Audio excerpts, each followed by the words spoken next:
Well, welcome everyone. I'm Pam Allen at The Ohio State University at the Newark campus, and I'm just going to do a few housekeeping things with you before you talk with your panelist. First of all, you're going to ask questions through the Q&A. Your panelists are not going to be able to see you or to hear you. Your camera and microphone are going to be turned off. And then we encourage you to sign up for more sessions at www.oacac.org. And the recording of this session will be available in about a week at the same website. So with that, I'm going to stop sharing my screen and I'm going to let the panelists begin their session. Great, thank you so much. Let me just quickly pull up our slide presentation, which is now gone. Oh my goodness. Hold on, I'm sorry guys, 1 second. I had this pulled up and it is sort of hidden. 1 second. Oh my goodness. This is not the right way to start your presentation in any stretch of the imagination. I even practiced and why is it not showing up? There we go. Sorry, 1 second. You'd think this is the first time I'd done a Zoom call, so I apologize. Thanks for your patience, and hopefully that allowed some additional people to enter the room while we were getting started. So good evening and welcome to our session called Avoiding Brain Freeze and Writing the Perfect College Essay. My name is Lori Patton, and I am the Director of Admission at Ohio Wesleyan University.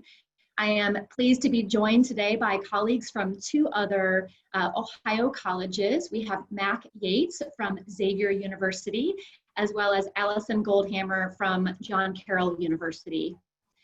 We've joined together to offer this session about that all-important college essay, which we hope you'll find helpful as you move through the college search process, no matter where you end up applying.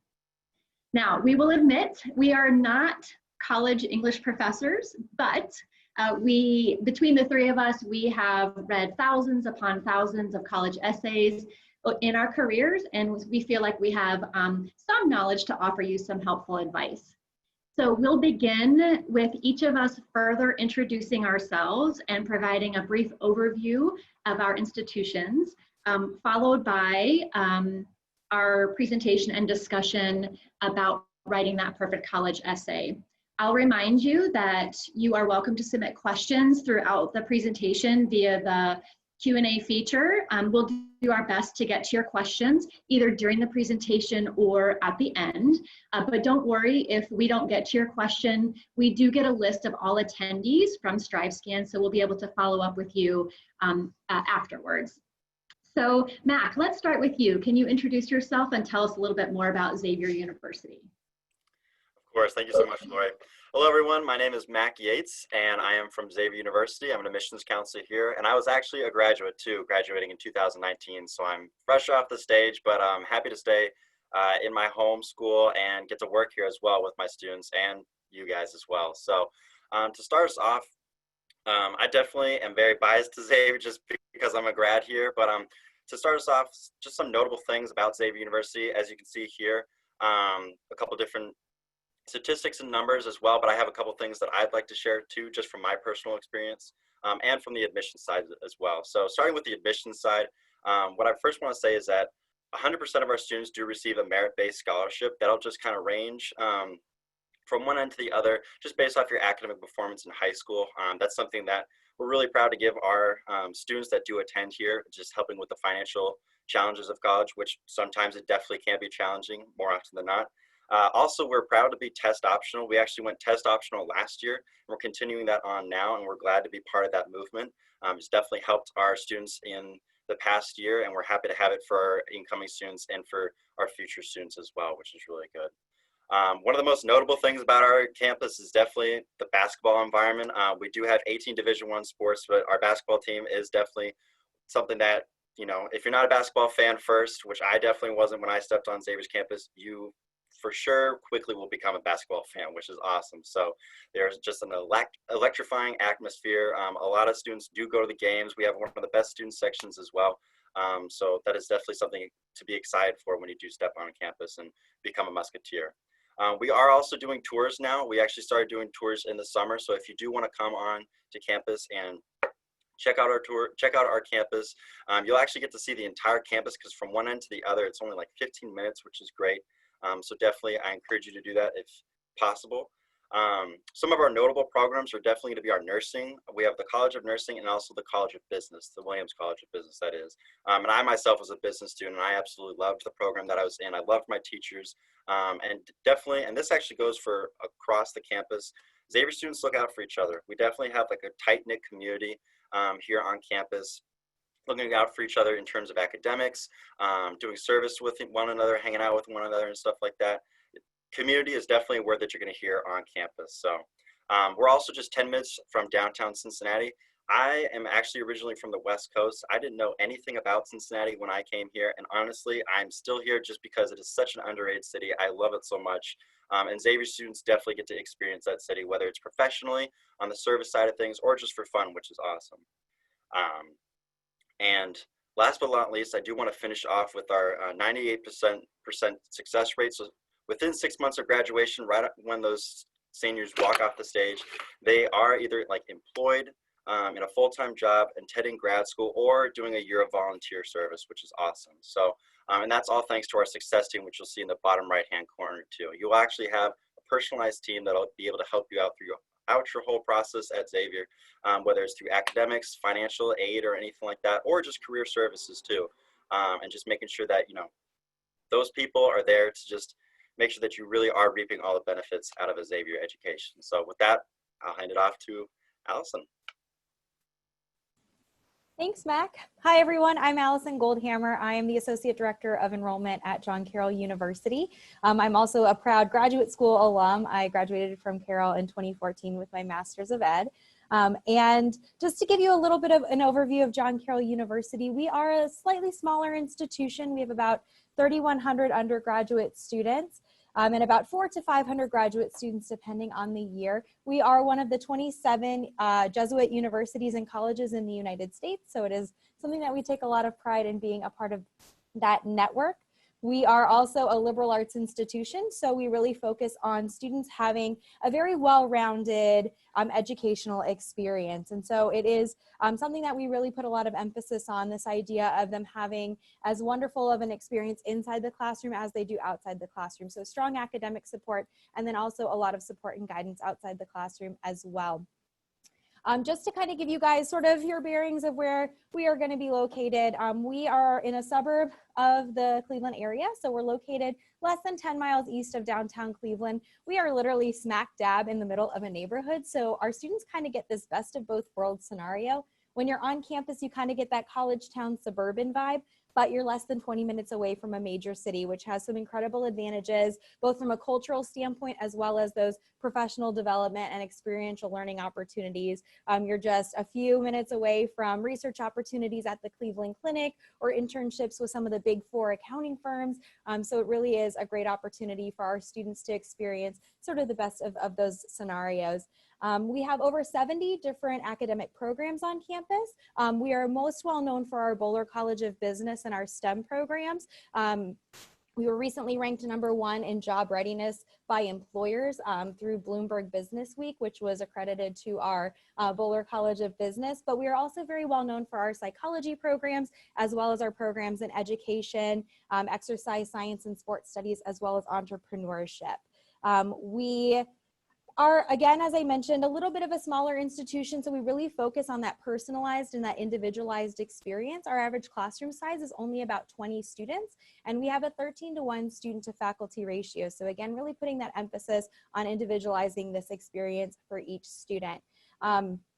As students go through the application process, we have a little bit of a unique approach where they work with an enrollment manager. So I serve in that capacity for a group of students in the Ohio area. And that person acts as each student's individual personal liaison. So it really is someone that I always jokingly say is your new best friend, because they work with you from everything from application to admission, from scholarship to financial aid. So we're actually cross-trained across the board to really guide you through every step of this process, hopefully build up a good relationship with you and a comfort level with you, because we know the college search process, especially in this unique year, is a scary and sort of daunting experience. And so it's really nice for us to be able to sort of help ease you through that and relieve as much of that stress as we can for you.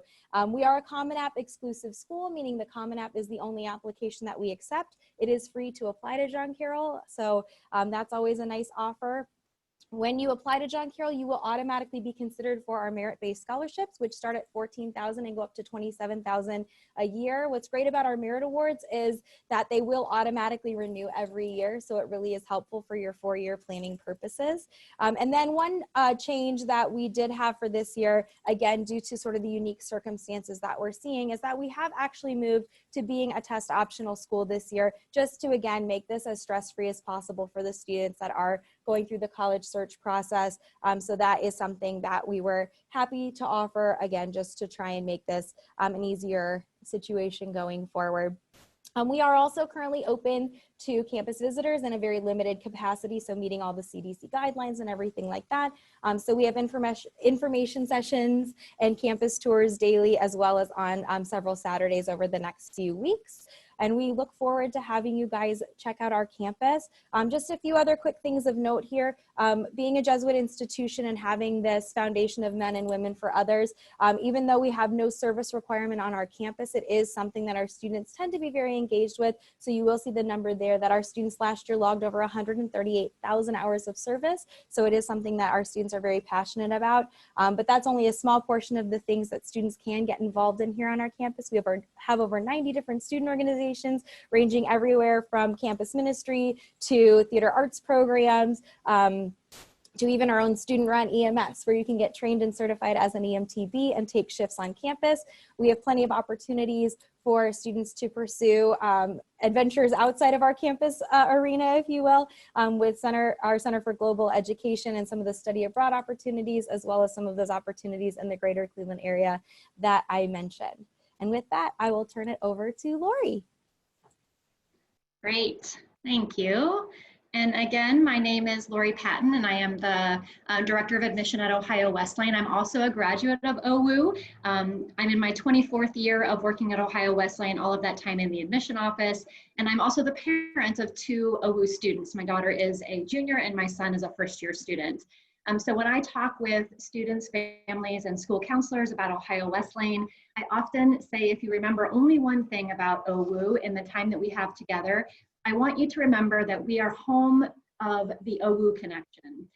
The OWU Connection is our signature program where we encourage students to think big, to go global, and to get real. Thinking big means doing undergraduate research or combining disciplines with a double major. Going global, more than 70% of our students will have some kind of off-campus study experience before they graduate through either a traditional semester-long study abroad program, perhaps through our unique travel learning courses, or through our Theory to Practice grant program, which provides full funding for faculty, students, and staff to pursue individualized projects that are of interest to them. And getting real through internships, externships, and the practical application of what they're learning in the classroom and how that applies in real world settings. While the OWU Connection is not yet required, we know that more than 90% of our graduates will have done at least one connection experience before they graduate. And we believe that these connection experiences really help students find their way to their post-OWU place, whether that be in graduate school and or the workforce. A few basics about OWU. We have just over 1,400 students on our campus. We are a residential campus, which for us means that more than 95% of our students live in on-campus housing all 4 years. Roughly half of our students are from Ohio. About 27% of our students are either international or US multicultural.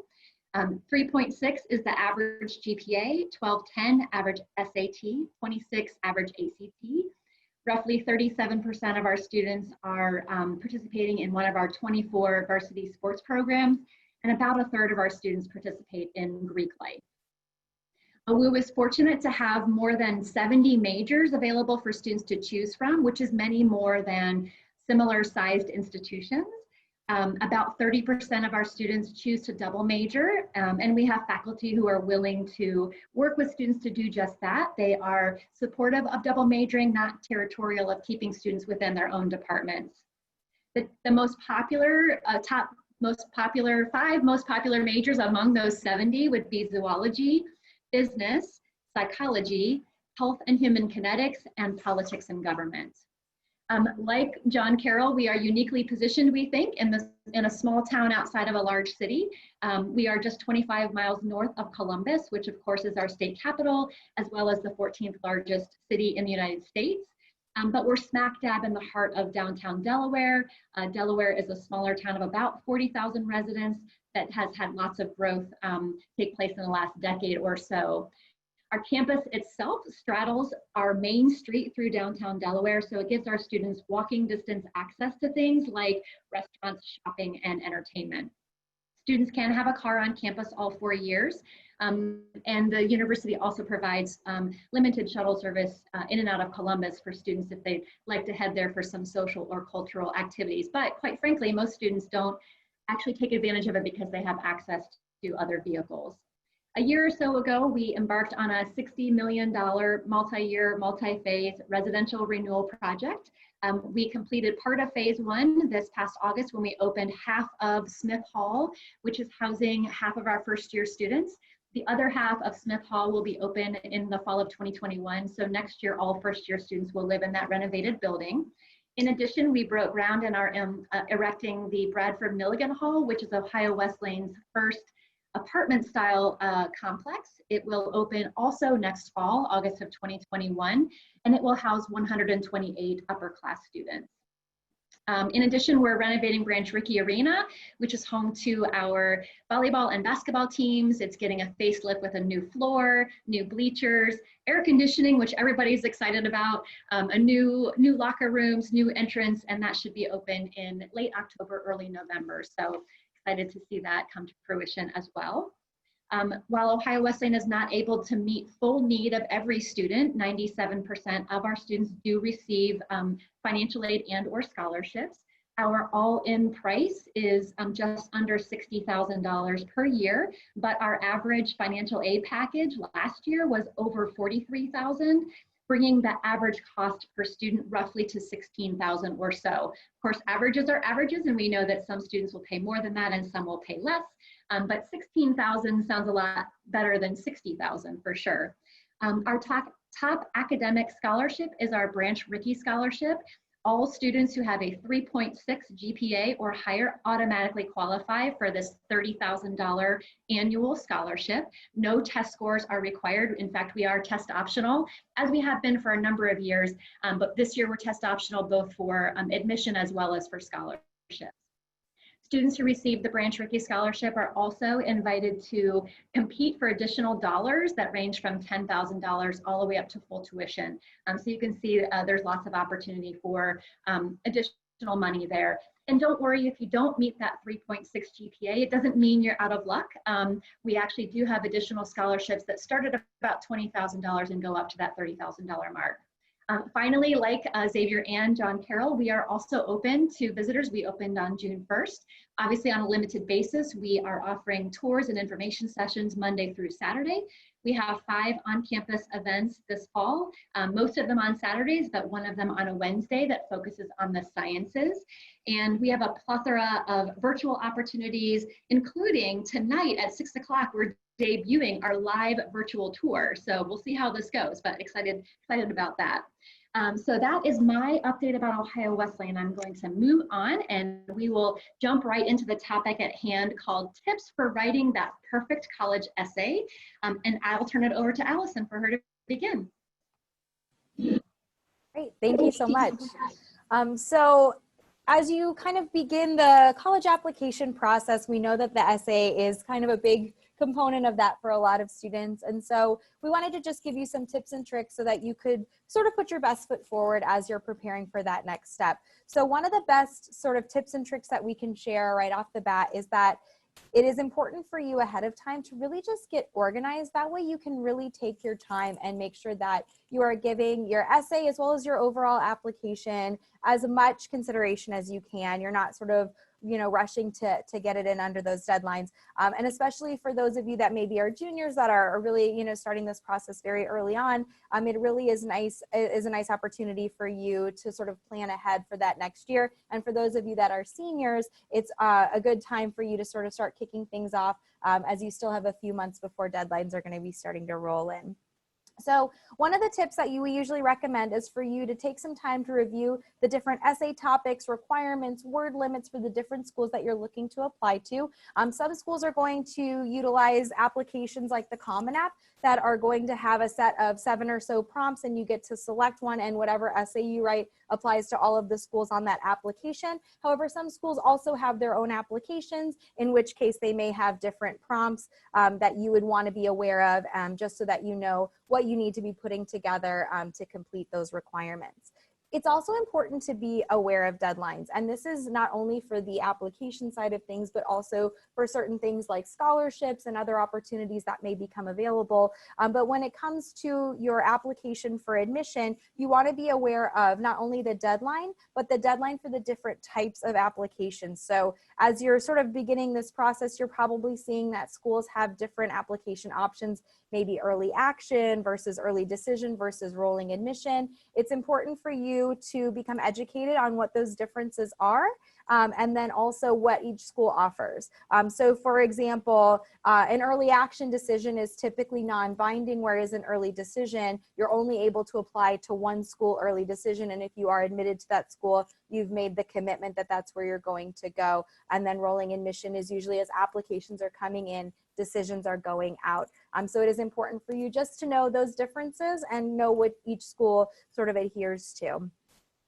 One of the things that I sometimes see students shying away from as they're beginning to write their essays or start their applications is that they tend not to want to brag about themselves. But this is really, I jokingly say, the one and only time in your life where you can brag about yourself and get money for it. So it's important for you to be proud of your involvements and your accomplishments and really find ways to tote those and really share them with our office. Because if you don't tell us, odds are we may not know about them, and they can be sort of difference makers in the process. So don't be shy about hyping yourself up, because those are things that we really want to know about you.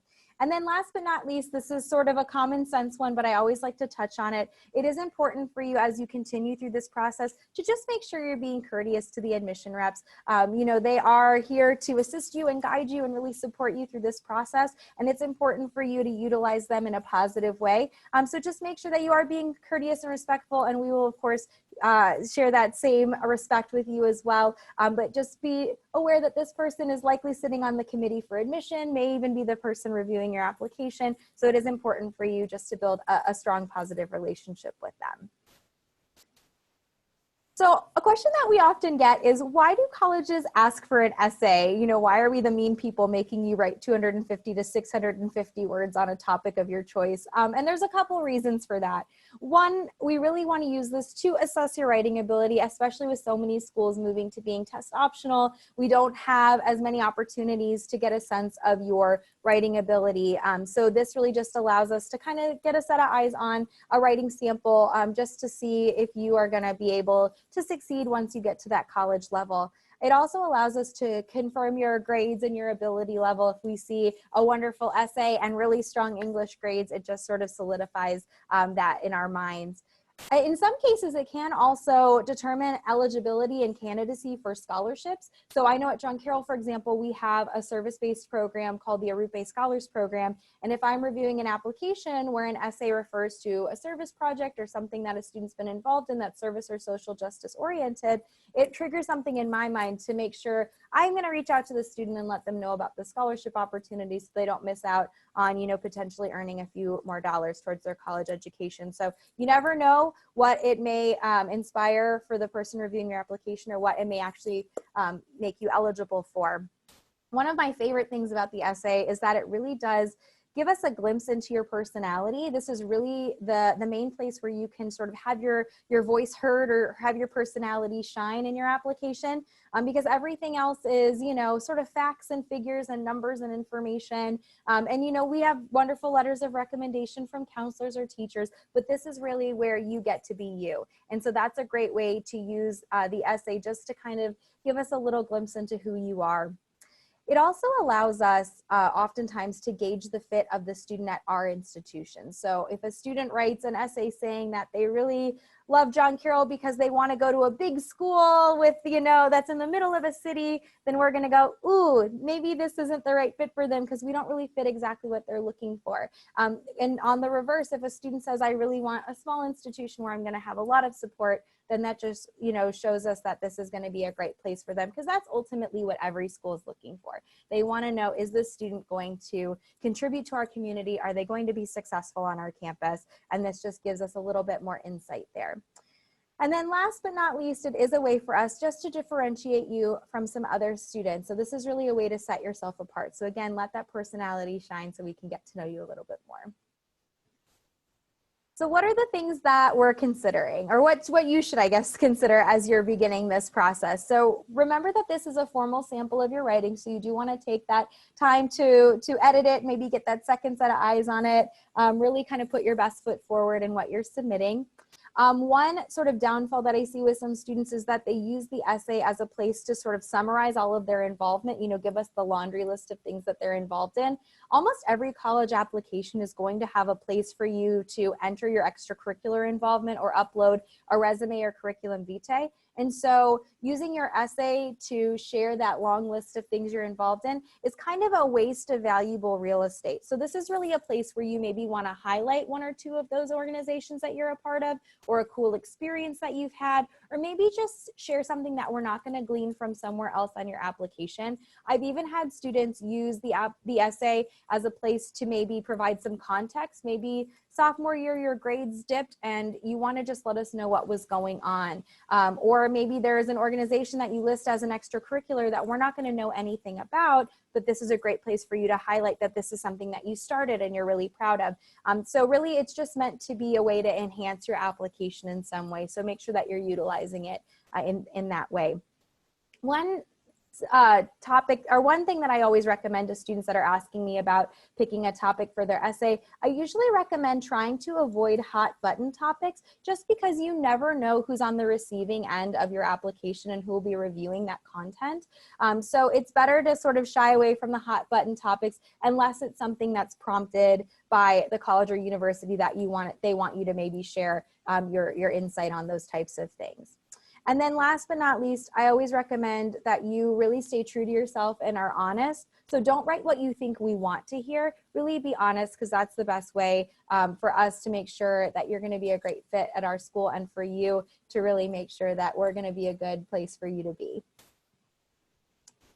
Now, how do you select a topic? That's a question we get quite often. And oftentimes when you're looking to write an essay, whether it's through the Common App or through an individual institution, they oftentimes will offer multiple prompts for you to choose from.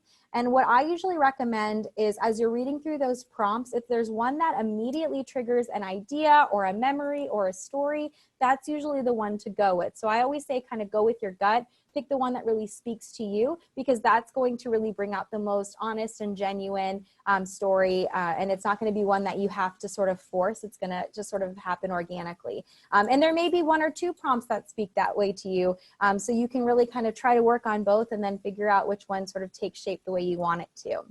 I always encourage students to try to be original, but not gimmicky. A trend that we've started to see over the last few years, I think because students want to stand out so much, is that students go past the point of being creative to the point where it almost loses the context. So really, if you are going to be original, just still make sure that you are staying true to the prompt and answering the questions, but doing it in an original way if you can.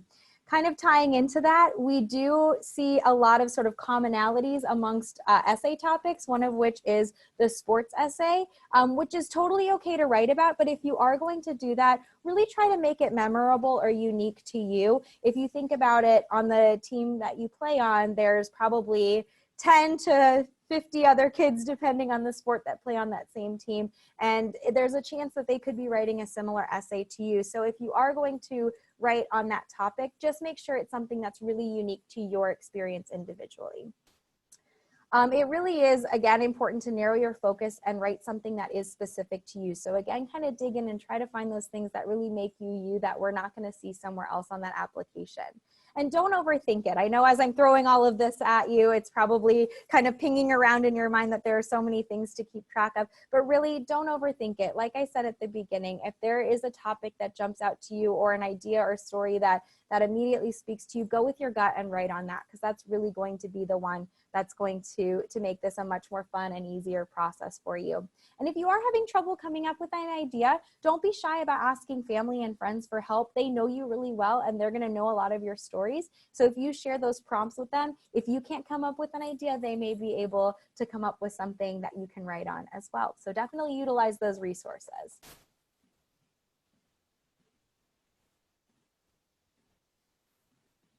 Great, thanks, Allison.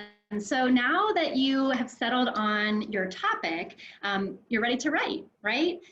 Well, there is no right way to begin, but we suggest you start by generating ideas. And there are various ways that you can go about generating ideas as you're starting your writing.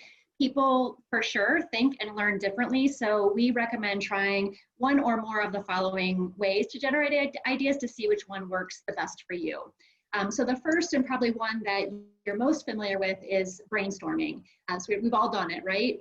In brainstorming, you make a list or lists of every idea that you can think of that relates to that particular subject. In brainstorming, you don't write in complete sentences, you just use words and phrases, and you don't worry about grammar or even spelling. You don't judge or skip any idea, no matter how silly or crazy it may initially seem. You can decide later which ones you want to keep and which ones you don't. But if you judge now, you may miss a great opportunity to include a particular idea.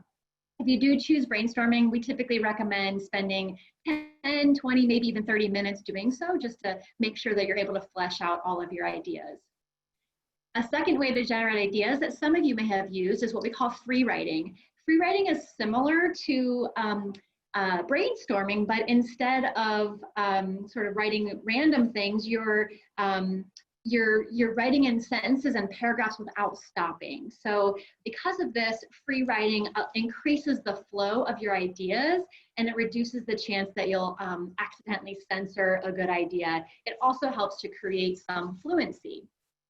One additional way to generate ideas that is probably less well known is known as idea mapping or idea webbing. So idea mapping or idea webbing is similar to generating ideas in list or paragraph form, but you may know that you think better visually. And so maps and diagrams can immediately help show you some of the relationships between the ideas and can spur ideas in one direction without confusing another. So to make an idea map, you will start by putting a topic in the center and draw a circle around it, like this picture. You'll have 4 or 5 lines coming out of that circle. And at the ends of those lines, you would write down any related ideas that you think of and circle those as subtopics. You connect more ideas off those topics if you have more ideas about them, kind of like this picture. You continue this for each of the ideas until you end up with something that looks like this, which looks like a lot of gibberish, but I promise you it will help you organize your ideas and generate them. So now that you've generated your all sorts of great ideas, you're ready to jump right into the writing, right? Well, we recommend that you start by making a good old-fashioned outline, the ones with Roman numerals, letters, and numbers. This often helps you to organize all of those ideas we saw on the previous slides and puts them into a coherent and a thoughtful order. And then you can start on your first or rough draft. In this draft, you just focus on getting your ideas roughly into sentences. This is not meant to be a perfect first version. In fact, it will likely be far from it. Don't worry too much initially about grammar, spelling, or even ideal vocabulary. You're just going to let your ideas flow into sentences as though you're pouring concrete into a wood frame. You'll be able to smooth it out later. Don't forget to reference that outline that you made earlier. That will help you to stay on track and make sure you don't forget any of those important ideas that you came up with.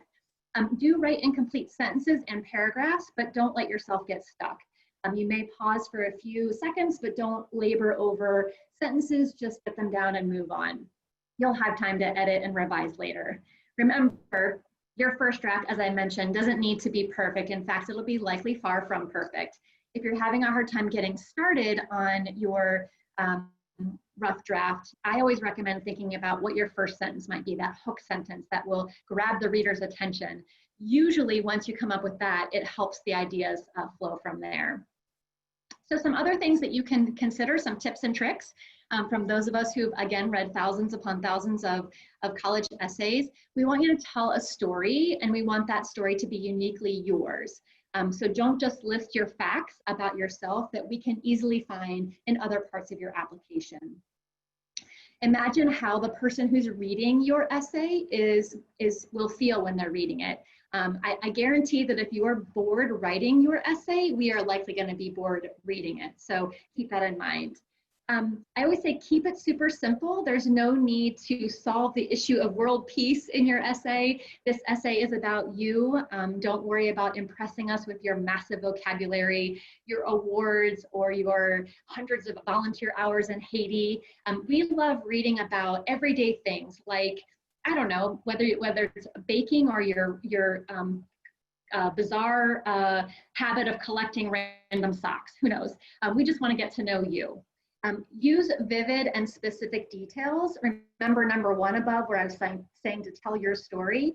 Tell it with some flair. Use imagery, active verbs, and descriptive words. That keeps us interested and it wants us to continue reading. Make sure we hear your voice or your personality through your writing. Use sentences that flow and write like you speak. Oftentimes when I'm reading a student's college essay, I'm sort of imagining in my head what this person looks like. Is this person tall? Are they short? Do they have long hair or short hair? You sort of conjure up an image of the student based on their writing if it's well done. Insert humor if and where appropriate, but maybe not too much. So keep that in balance. And lastly, of course, you're going to make sure that your essay has some organization to it. So it needs to have an introduction, a body, and a conclusion. And we want to make sure also that your mechanics are sound. So spelling, grammar, not too many thesaurus words, and not too much punctuation. I always remember the essay I read a few years ago where the student had obviously just learned how to use a semicolon. The problem was she used it probably 10 times in the course of her essay, so didn't come off as well as I think she wanted it to. So once you have your first or rough draft complete, you're ready to move on to the final phase of writing, which I'll let Matt talk about. Thank you so much, Lori. So at this point in the process, you've already put pen to paper, or more like it, finger to key in this sense. So you've had everything written out, your essay is done, you're feeling confident about it, or you're kind of feeling nervous about it. I know I was before I submitted my essay for my college. But you definitely have to go through a couple steps before you do finally submit, just to, cross the T's, dot the I's, anything like that. So we have a quote up here that we all agree is very true to this process, which is the best writing is rewriting. You should never be giving me your first draft. So you definitely want to go through your essay a couple times, whether it's going through some of these steps or some of the other ones. But to start us off, make sure you're showing the reader who you are as an individual rather than telling us. We want to see, like Laura just mentioned, we want to visualize who you are as a person, how you act, how you speak and everything like that. And we want you to show you how you are, inside and outside the classroom, what you're doing, even whether it's, baking, collecting socks, anything like that. We want to see you as a person. Next step is to seek outside help for revisions, such as a parent, a friend, or someone from your school, like a teacher or a guidance counselor, because that's what they're there for. Let them edit, but make sure that it's still your voice. We definitely have emphasized that all throughout this presentation, that we want to hear your voice. And, as much as editing helps, we want to make sure that we stay, on that line where it is your voice, it is your essay. It's not someone else saying, oh, you should say this or you should say that. Definitely take all constructive criticism, but make sure it's still your essay and your writing and your words. Next up is the proofread. Proofread, proofread, proofread. I can't stress this enough because this is definitely something that I struggled with when I was writing in high school and in college. I definitely could have gotten A's more than B's on some of my papers in college if I proofread a little bit more.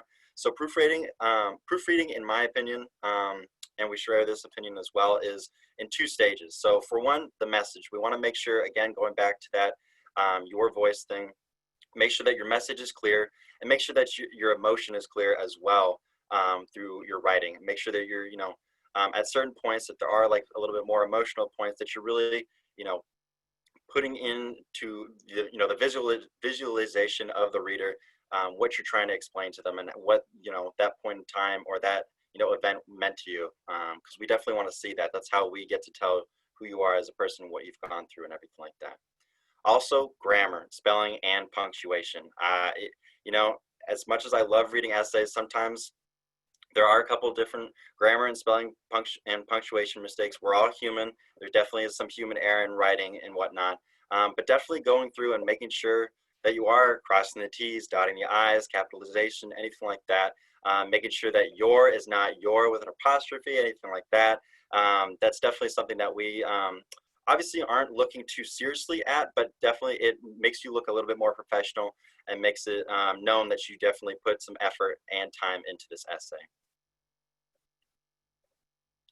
And then lastly, the last minute tips, double check your formatting. I know a lot of us are writing on either Word or Doc or Google Docs or anything like that. If you copy and paste and put it into Common App or put it into the essay section of the application of the school that you're applying to, make sure that the formatting, stays true to what you wrote on Word or on Google Docs. Make sure that the paragraphs are spaced out and not just one chunk of words, because that definitely helps the essay flow a little bit better, and then again goes back to that professional look for your essays as well.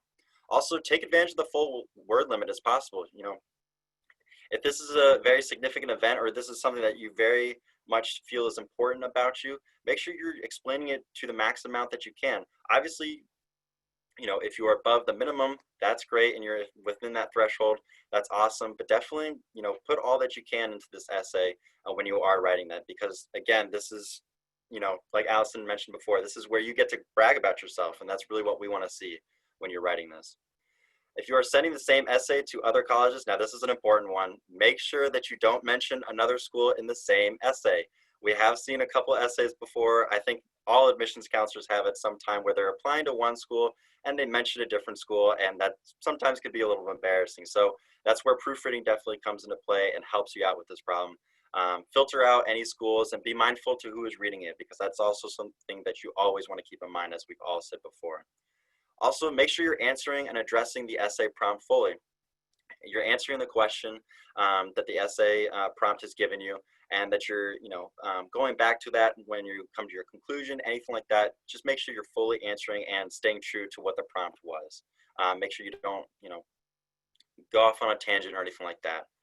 Also, and this is probably the most important thing, is just have fun writing this essay. I mean, this is, again, something to brag about yourself, something that's really true to you and something that's really important about yourself. And this should be fun, because you should definitely have fun talking about yourself and explaining who you are to the reader, whether it's me, Alison, or Lori, who you are as a person. And we want to see that, because we love those fun essays, but we also love those essays that really show that you've put the time, effort, and emotion into as well. So with that, I'll send it off to Lori. Awesome. So there you have it. You have all the tools you need to write the perfect college essay, right? Hopefully we've answered some of your questions, but I'll remind you we've got just a few minutes left, maybe 2 or so. And so you're welcome to pop those questions into the Q&A feature, and we'll be happy to answer them. I'm going to quickly go to the last slide, which shows our contact information again. And I'll just remind you that people like Mac, Allison, and I, work in college admission because we have this strong desire to help people. And we really don't care where you end up attending, we just have a desire to help. So if there are ways that we can be useful to you throughout your college search, regardless of whether or not you apply to our institutions, we do encourage you to reach out. Our emails and our phone numbers are located on the slide for that reason. So looks like we have a couple of questions. To answer the question about test optional, OWU is test optional, and I believe Xavier is as well, correct, Mac? Xavier is as well, yep. A question about, is it important that we mention our major academic interests in the Common App? That's a great question. Mac or Allison, do either of you want to answer that quickly? Yeah, I was just going to say, if it really pertains to your essay and to the prompt and is giving a reason why you want to enter into that major, definitely talk about that. That definitely just shows that you are really invested in what you want to study and what you want to pursue in your college career as well. So, but it's up to you ultimately. I would second that. A lot of students are somewhat undecided, you know, at this stage of the process, but for those that are really certain of a major, I would include it just because there may be some scholarship opportunities or things that are tied to that major. And in some cases, some schools are direct admit into certain programs, so that might be a requirement. So it's really, again, about just knowing the schools that you're applying to, and utilize the admission representatives at the schools because they're going to be able to answer all of these specific questions for each school individually. Great. I know we're running really tight on time and we may get cut off here. So the last question we didn't get to, but I will say that this is being recorded and StriveScan is going to be uploading this to their site shortly, within a week, I think. And so you are welcome to go back and re-review not only the whole presentation, but also the information specifically about our colleges. Thanks again for joining us tonight, and I'll turn it back over to StriveScan. Thank you so much, and thank you panelists, thank you students for joining us. Students, you're going to have a quick survey and it's 4 questions, so please answer that after we close this window. Sign up for more sessions at www.oacac.org, and again, the recording will be available at the same website. Have a great evening. Take care. Bye-bye. Bye, everyone. Bye. Bye. Bye.